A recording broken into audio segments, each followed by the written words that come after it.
What up and welcome to Rama Screen YouTube channel, and here's my review of Netflix new documentary, The Lost Children. Let's rock this. Okay, I'm just gonna say it. It is such a shame that Netflix does not release this documentary in theaters so as to give it a chance or a shot at the awards consideration season right now. Because if it had been given a theatrical run, I'm willing to bet that The Lost Children would easily win trophies left and right for the best documentary category, deservedly so. In my honest opinion, The Lost Children is the #1 best of the best documentary I've seen all year. I shit you not.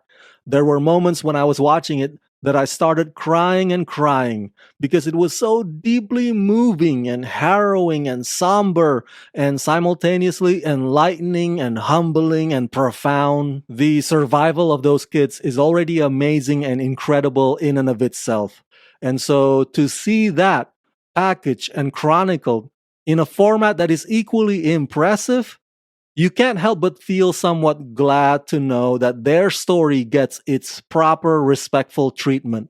It just doesn't get any better than that. In The Lost Children, after a small plane crashes, 4 indigenous children lost and alone in the Colombian Amazon jungle rely on their ancestral wisdom to survive as an unprecedented rescue mission unfolds.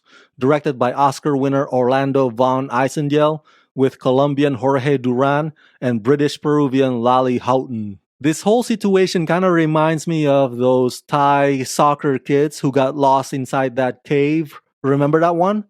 Everybody pulled their resources together to come rescue them. The difference here is that in this one, there's no white saviors coming in.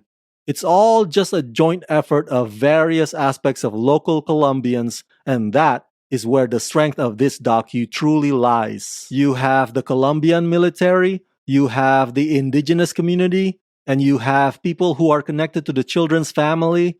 Now, I am an outsider. I'm not from Colombia, so my knowledge of Colombia is limited to the unfortunate stereotypes of what I see in movies about the drug cartels. For those of you who do live in Colombia, maybe some of the information on this docu are nothing new. But it's good that this docu really delves into and really explores the feelings of animosity between those factions I mentioned earlier.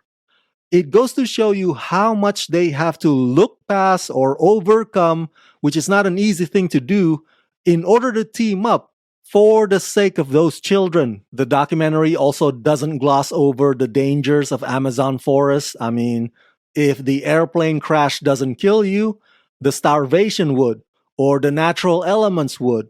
And the filmmakers splice up images of wild animals from that region with some of the archival footage taken during that rescue search. And all of a sudden, it is as though you, the audiences, are there deep in that jungle with them, going through the discomfort of the mud, the dirt, the rain, the swamp, and also be in reverent awe of the unexplained forces you can't understand, no matter how much godly faith you claim to have. The interviews with the talking heads also give us unbelievable insights, whether it be the military guys or the indigenous people. You get to see exactly where they're coming from, why their suspicions of each other are justified, and how, as it turns out, they are more alike than they are different.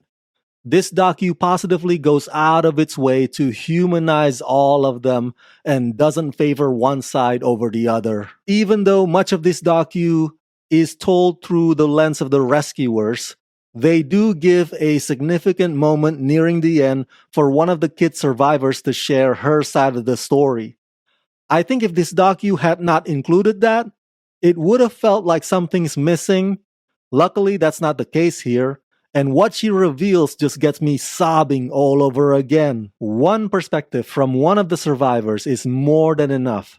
And the docu is very careful in handling this particular part, because the filmmakers know that they're dealing with underage kids.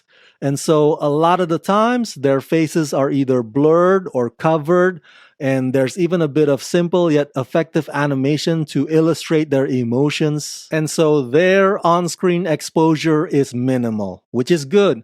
because the last thing you want to do is sensationalize them. And so her sense of despair while gone missing in the woods, but more importantly, her sense of resilience are both tragic and inspiring. So, yeah, overall, I give The Lost Children the rating of 5 out of 5. You know, they say nothing can unite mankind stronger than a common purpose. Well, this documentary is masterclass in exemplifying what that looks like. If only humans, no matter the race, creed, or background, would come together like this more often, the world would be a much more ideal place to live in.